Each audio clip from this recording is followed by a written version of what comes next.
والصلاة والسلام على أشرف الأنبياء والمرسلين سيدنا محمد وعلى آله وصحبه أجمعين. اللهم صل على محمد وعلى آله وصحبه وسلم. اللهم سبحانك لا علم لنا إلا ما علمتنا إنك أنت العليم الحكيم. ربنا زدنا علما وارزقنا فهما.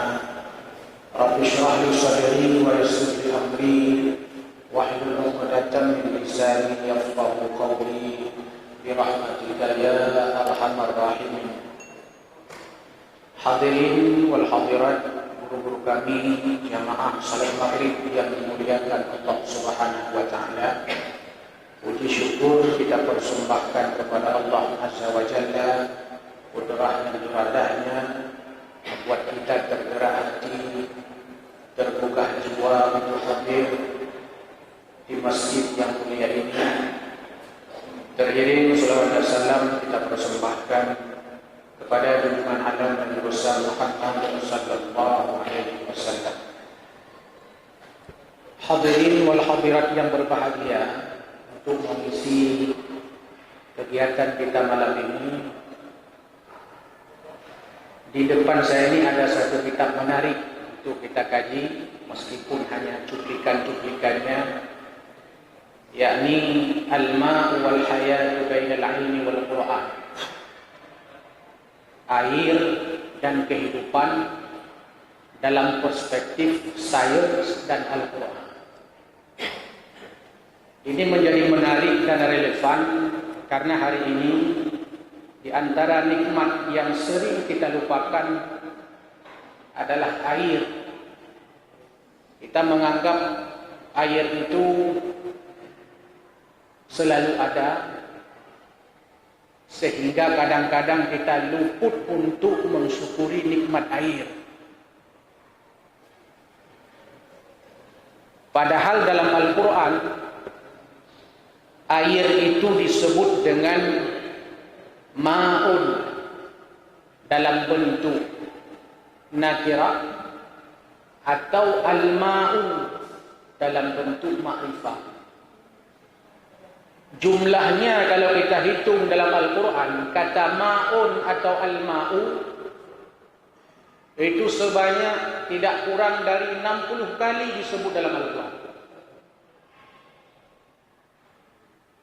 Atau kata-kata yang berhubungan dengan al-ma' atau air, kadang Allah menyebut dengan ungkapan matar. Ini lebih spesifik kepada hujan.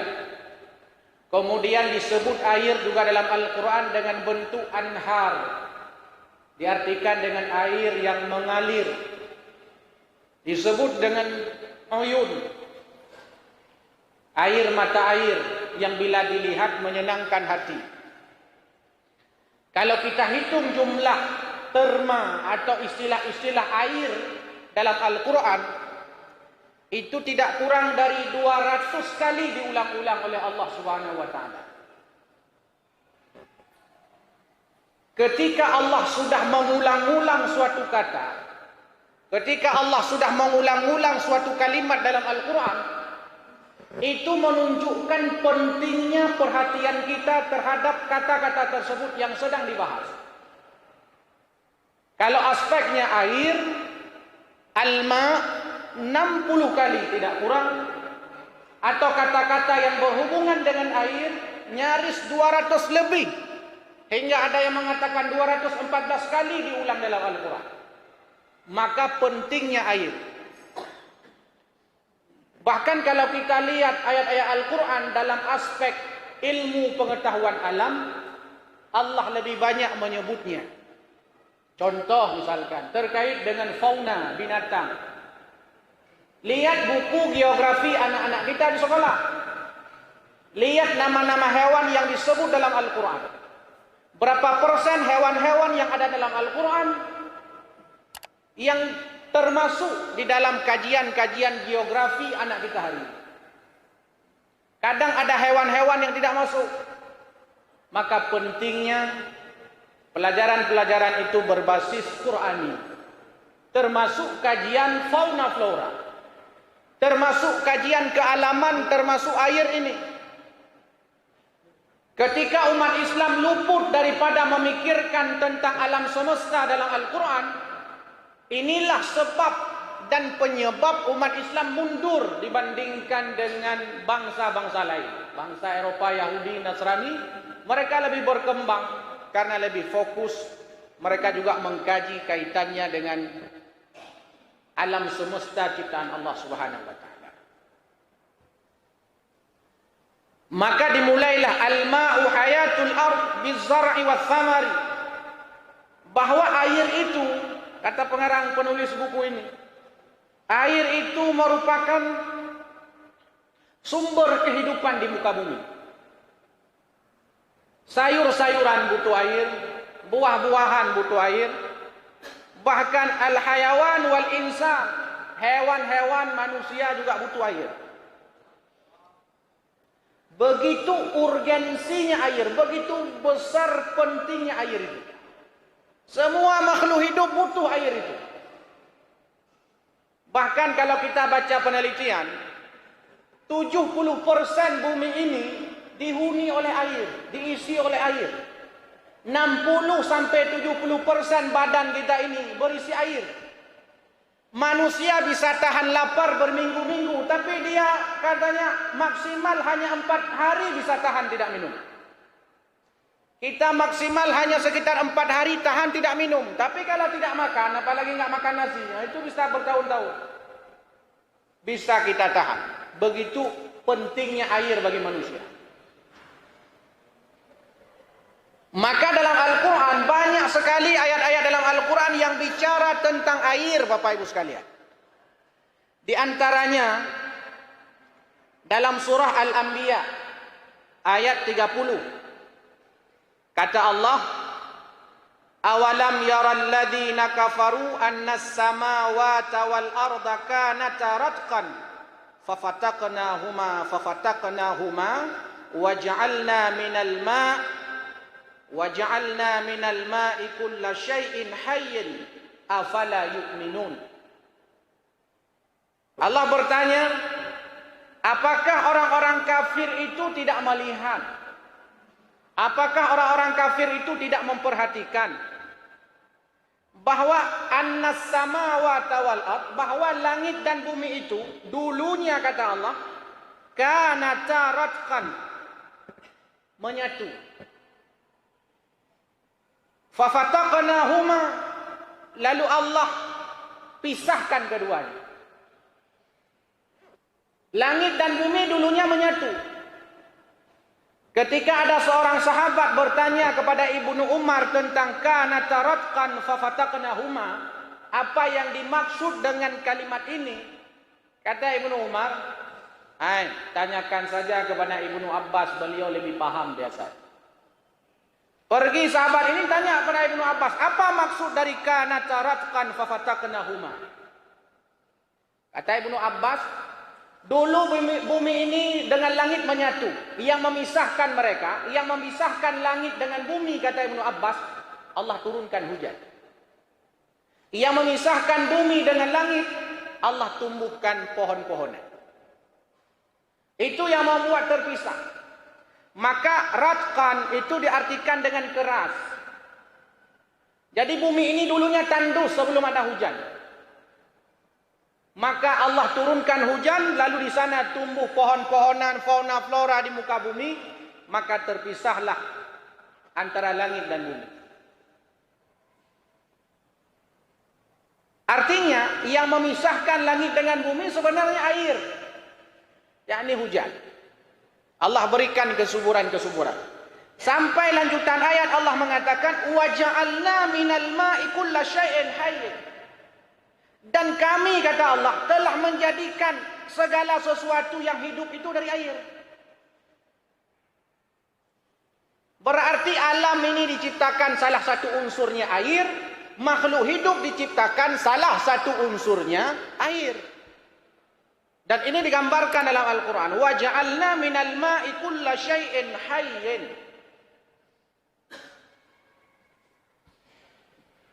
Imam Qurtubi dan juga Imam Al-Mawardi, beliau menjelaskan makna waj'alna minal ma'i kulla syai'in hayyin itu 3 kata beliau. Maknanya 3 ketika ditafsirkan. Pertama, an khalaqa kulla syai'in minal ma', bahwa Allah telah menciptakan segala sesuatu itu dari air. Allah ciptakan manusia dari air. Allah ciptakan fauna flora dari air. Tumbuh-tumbuhan memang dicipta dari tanah, tapi tanah itu berhubungan dengan air juga. Maka kalau kita lihat misalkan penciptaan manusia, khuliqa mimma indafiq. Manusia ini diciptakan dari air juga. Mimma ma indafiq. Air yang terpancar, yang kita kenal dengan sperma, air mani. Berarti dari air juga. Kemudian kata Allah, Allahu khaliqun kulla dabbatin mimma'in. Allah juga menciptakan binatang-binatang yang melata itu juga dari air. Jadi air ini unsur yang sangat luar biasa kalau kita lihat. Maka kata Imam Qurtubi dan Al-Mawardi, beliau mengatakan bahwa Allah menciptakan segala sesuatu, menjadikan segala sesuatu itu dari air. Makna pertama, an khalaqa kulla syai'in minal ma'. Allah ciptakan sesuatu itu ada di dalamnya unsur air. Kemudian yang kedua, kata para ulama kita, hafadha hayatun kulla syai'in hayyin bil ma'. Setelah Allah ciptakan dari air, lalu Allah jaga keberlangsungan hidup makhluk hidup bil ma'in, dengan air juga. Begitu peran besar air dalam kehidupan kita. Kalau baca kitab fikih, mulai dari kitab Matan Takrib dan seterusnya, dari kitab Ubud pun sampai kitab Raya, bab pertama bicara fikih itu adalah kitab taharah. Dan alat taharah yang pertama adalah al-ma', air. Tapi bayangkan peran umat Islam menjaga air ini. Tanya tatu semayang mentah lagi urut mana orang. Tanya tang punya tabuh gayungnya hancah tu semayang.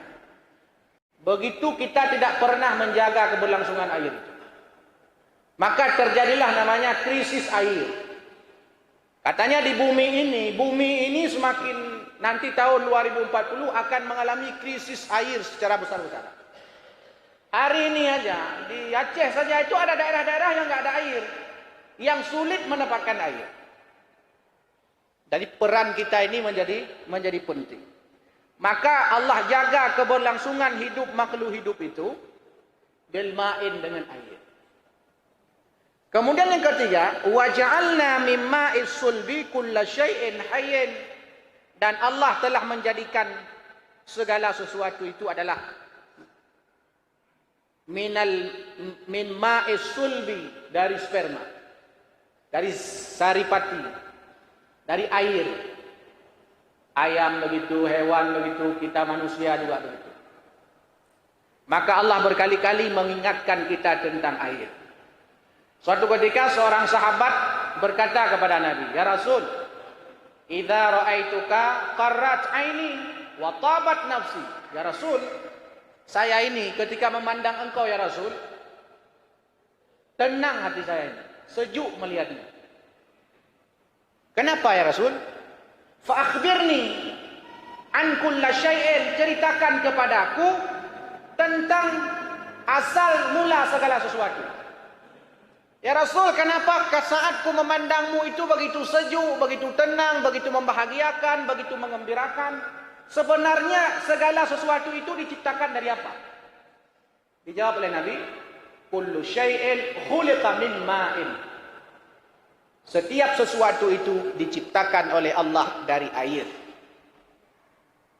Maka sifat air itu menyenangkan. Maka mestinya ketika kita berjumpa dengan sahabat kita, dengan keluarga, dengan tetangga, dengan lingkungan sosial, ya seperti air, menyenangkan. Nabi ketika ditanya, kenapa menyenangkan sekali ketika aku melihat wajahmu ya Rasul? Karena memang segala sesuatu itu diciptakan dari air sehingga menyenangkan. Sampai nanti di surga itu juga ada air susu di sana, ada sungai-sungai dalam Al-Quran. Air itu tidak terlepas daripada kehidupan kita. Mulai di dunia nanti sampai masuk surga, hubungannya dengan air. Jamaah Maghrib yang dimuliakan Allah Subhanahu wa taala. Maka kalau kita mendalami, Allah banyak bertanya kepada kita untuk berfikir tentang ayat-ayat yang berhubungan dengan air itu. Di antaranya ayat yang sering kita baca adalah surah Al-Waqi'ah. Kata Allah, "Afara'aitumul ma'a alladhi tashrabun?" Apakah kalian tidak berpikir tentang air yang kalian minum tiap hari? Afara'aitumul ma'a alladhi tashrabun? Apakah kalian tidak pikir, tidak mengingat, tidak memperhatikan apa yang kalian minum setiap hari? Kata Allah. Lalu Allah bertanya, "A'antum anzaltumuhu minal muzni am nahnul munzilun?" Siapa yang menurunkan air itu? A'antum, kalian, am nahnul munzilun, atau kami yang menurunkan? Maka sayang sekali orang tatkala dia minum air, dia lupa dengan Allah. Minimal dia enggak pernah baca bismillah. Padahal Allah bertanya, "A'antum anzaltumuhu minal muzni am nahnul munzilun?" Siapa yang menurunkan air itu? Dan kata Allah, "Lau nasya'u ja'alnahu ujajan." Kalau seandainya aku berkehendak, kata Allah, sungguh air itu akan kujadikan asin semua.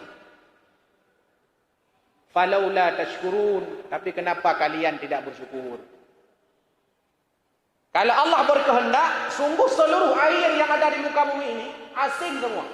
Ujajan. Coba bayangkan nikmat Allah yang sering kita lupakan. Falaula tashkurun, kenapa kita tidak bersyukur? Syukur di sini tentu memanfaatkan air sesuai dengan kebutuhan kita. Krisis air dan seterusnya. Itu pola pikir kita perlu kita rubah tentang air itu, supaya air itu benar-benar memberikan kemaslahatan. Dalam surah Al-Muluk juga Allah gambarkan, "Qul ara'aitum in asbaha ma'ukum ghaura." Terangkan kepadaku, kalian terangkan kepadaku, ara'aitum in asbaha ma'ukum ghaura. Kalau seandainya sumber air kalian nanti kering, faman ya'tikum bima'in ma'in, siapa yang mengalirkan supaya air ada lagi, tidak kering. Ayat ini kaitannya kadang-kadang berhubungan dengan tauhid, ketuhanan, berhubungan secara teologis, berhubungan dengan tauhid kita kepada Allah. Maka ketika mempelajari alam ini, maka semakin paham kita akan pentingnya air. Karena memang hasil penelitian hari ini menunjukkan bahwa air itu krisis, bahkan berpotensi tahun 2040 nantinya ke atas itu akan mengalami krisis air yang luar biasa. Apa peran kita untuk menjaga air itu? Air sumur, air sungai. Pergi kita ke kota-kota besar, bagaimana sungai itu kadang-kadang tidak dikelola. Ija-ija langkru. Segala macam perkakas rumah tangga yang tidak digunakan lagi, mandum langkru kan. Laut kita, coba kita lihat yang sedekat-dekat kita ini, Al-Bahru. Al-Bahru itu Allah ulang sampai 30 kali itu dalam Al-Quran. Laut. Dan laut itu menjadi sumber bencana bila kita tidak bisa menjaganya. Dhaharal fasadu fil barri wal bahri bima kasabat aydin nas. Ya tanya kan, tamekat inan, rumekat bina laut. Tapi enggak semua. Ana mandu. Ini ada tempat dum. Jadi kita jualan di situ, kemudian beruang muda kena nanti lautnya. Kita di situ mencari rezeki, lalu kita lemparkan bekas kelapa muda ke dalam air laut, kotor, jorok, kadang-kadang menimbulkan penyakit karena kita tidak bisa menjaga air. Kalau kita pergi ke Bali, salah satu pusat wisata di Bali itu kan cuma laut, laut katanya, laut budaya, Bak laut kearifan lokal, laut pantai kearifan lokal, pantai kearifan lokal. Tapi bersihnya laut luar biasa. Padahal waktu kala laut lebih lagak Sabang nah daripada lautnya. Lebih indah Pulau Aceh yang ada di Aceh besar. Cuma tidak terkelola, tidak termanage. Tidak ada bagaimana sistem syariat Islam kita ini. Bukan hanya aspeknya luar ketat, orang ketat, bukan hanya itu. Tapi harus masuk ke dalam sistem politik, sistem ekonomi, sistem pariwisata kita, sistem pengelolaan air kita. Beberapa waktu yang lalu kita baca juga, sebagian laut kita ini sudah tercemar oleh merkuri. Bayangkan, lantas bagaimana nanti keberlanjutan kehidupan anak manusia? Mungkin beberapa tahun yang akan datang kita akan mati kembali kepada Allah. Tapi anak cucu kita nantinya, apa yang akan mereka minum?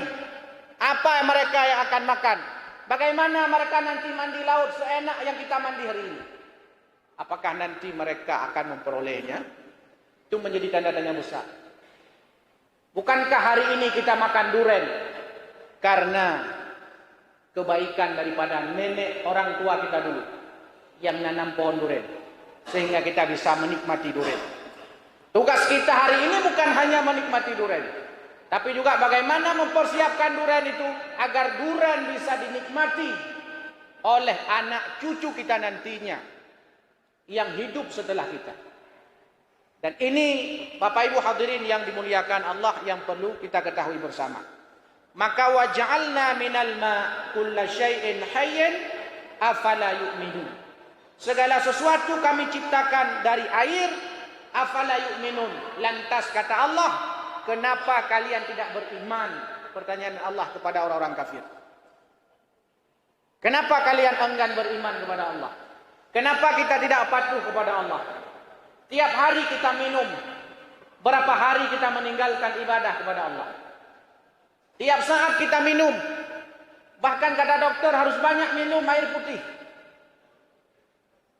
Tapi berapa banyak kita minum, berapa banyak kita bersyukur kepada Allah. Dalam aspek menjaga air. Dalam aspek bersyukur, berterima kasih kepada Allah atas nikmat air yang diberikan kepada kita. Nikmat sifatnya bukan hanya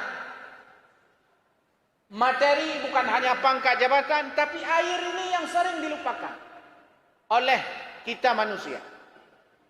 Nanti kita batal wudu, mau salat isya, berwudu lagi air, begitu mudah kita peroleh. Pernahkah kita pada saat mencicipi, meminum air itu, lalu kita berterima kasih, bersyukur, mengucapkan alhamdulillah tiap saat kita menggunakan air? Hadirin yang dimuliakan Allah Subhanahu wa taala. Maka pesan Allah ini penting untuk kita renungkan agar air benar-benar kita jaga, karena air itu huwa sababa hayatahum wa ma'asyahum. Bahwa air itu menjadi sebab kehidupan manusia, sebab kehidupan hewan-hewan, sebab kehidupan tanam-tanaman, sebab kehidupan daripada buah-buahan, fauna, flora dan seterusnya. Maka penting bagi kita untuk menjaganya. Kalau tidak, maka krisis air akan benar-benar terjadi dan air akan tercemar dengan berbagai macam, kadang-kadang perusahaan yang tidak peduli dengan air itu. Kadang air kita itu di rumah warnanya kuning. Nian tabor, dapat monbor. Monbornya kagleh iya. Bisa saja di depan mata kita ini bersih. Tapi kandungan yang ada di dalamnya kita tidak tahu. Maka air yang suci dan menyucikan salah satunya adalah ma'us sama, air yang turun dari langit, air hujan. Berapa banyak kita manfaatkan air hujan itu untuk kehidupan kita? Atau jangan-jangan kita termasuk orang-orang yang takut dengan hujan? Ya, dengan air hujan. Apalagi muncul image dan persepsi negatif. Ada orang mengatakan baik amanah hujan. Kakek ulai itu. Itu kan persoalan bahaya dan. Padahal al-ma'ul mubarakah itu air hujan. Air yang menurunkan keberkahan, bisa menyembuhkan penyakit, bisa menghilangkan stres, bisa menghilangkan frustasi dalam kajian psikologi. Karena salah satu terapi orang stres, frustasi itu dengan mandi hujan. Bahkan dibikin, saya sering sampaikan, malah dibikin semacam air hujan. Kita kenal dengan shower. Karena nama rupa Eugene. Dulu kita masih kecil itu begitu, imun kita begitu kuat. Kenapa? Salah satu sebabnya karena sering mandi hujan. Sedangkan kadang cucu-cucu kita hari ini ketika hujan turun, ayo udah mau masuk, jangan mandi hujan. Kotor, jorok, sakit kepala. Padahal sebenarnya air hujan itu adalah memberikan keberkahan. Kalau baca kita fikih itu ma'un mutahhirun, air yang suci dan menyucikan. Hadirin yang dimuliakan Allah Subhanahu wa taala. Banyak ayat-ayat yang lain yang berhubungan dengan air ini. Di antaranya firman Allah, "Inna fi khalqis samawati wal ard wa ikhtilafil laili wan nahar wal fulki allati tajri fil bahri bima yanfa'un nas wa ma anzalallahu minas sama' min ma'in fa ahya bihil arda ba'da mautiha." Allah turunkan air dari langit, air hujan yang berfungsi sebagai, kata Allah ini, bima yanfa'un nas, bermanfaat bagi manusia, fa ahya bihil arda ba'da mautiha. Dengan air itu Allah hidupkan bumi. Musim kemarau kita merasakan, khususnya petani-petani kalau di kampung. Bagaimana susahnya mereka ketika musim kemarau. Tidak ada air. Kadang-kadang irigasi juga tidak ada air, tidak ada. Sehingga mereka hanya menggunakan sawah tadah hujan kalau dulu kita kenal. Di mana ke sawah setahun hanya 2 kali. Kadang hanya sekali. Karena menunggu air hujan turun dari langit. Inilah makna fa ahya bihil arda ba'da mautiha. Dengan air itu Allah hidupkan bumi ini ba'da mautiha, setelah bumi ini mati. Mati bisa saja pada awalnya kanata ratqan fa fataqnahuma, bisa saja dari awalnya kering, kerontang luar biasa musim kemarau, tatkala datang musim hujan, tanah yang sudah mulai retak, turun hujan menyatu kembali. Pohon-pohon yang sudah mati, pohon-pohon yang daunnya sudah berguguran, turun air hujan, mekar, bunga-bunga berkembang kembali. Begitu indah dengan hujan itu. Maka salah satu di antara yang dianjurkan Nabi, bila hujan turun, berdoalah kepada Allah. Allahumma shayban nafi'an. Ya Allah, jadikanlah hujan yang turun ini hujan yang memberikan kemanfaatan kepada kami. Islam begitu luar biasa mengajarkan. Maka inilah yang mengherankan orang-orang kafir tempo dulu. Inilah yang mengherankan para orientalis barat tentang ayat-ayat berhubungan dengan alam semesta ini. Mereka heran. Padahal Rasulullah itu ummi, buta huruf. Nahnu ummatun ummiyatun la naktubu wa la nahsubu. Kami umat yang ummi, tidak bisa membaca, tidak bisa menulis. Nahnu ummatun ummiyatun. Tapi kok bisa baginda Nabi paham tentang ayat-ayat semesta ini? Dari mana tahu? Maka ketika ayat-ayat bicara tentang ayat-ayat berhubungan dengan ciptaan Allah alam semesta, dalam Al-Quran disebutkan ada orang-orang yang mendapatkan petunjuk dengan alam semesta ini. Ada orang-orang yang bertambah kekafirannya. Allah ciptakan berbagai macam hewan dalam Al-Quran. Ada orang yang tidak, ada orang-orang kafir itu nggak percaya. Allah sering kita sampaikan, Allah berikan perumpamaan dalam Al-Quran dengan lebah. Allah berikan perumpamaan dengan laba-laba. Allah berikan perumpamaan dengan semut. Sampai orang-orang kafir itu bertanya, apakah nggak ada binatang-binatang lain yang lebih berharga, yang lebih bermanfaat untuk diberikan perumpamaan oleh Tuhanmu, hai Muhammad? Sehingga turun ayat yang lain.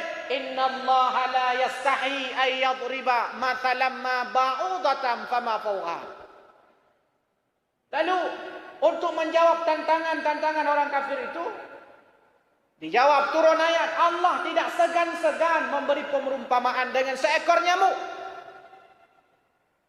Ba'udah, nyamuk. Fama fawqaha, bahkan sesuatu yang lebih kecil dari nyamuk. Bahkan sesuatu yang lebih besar dari nyamuk.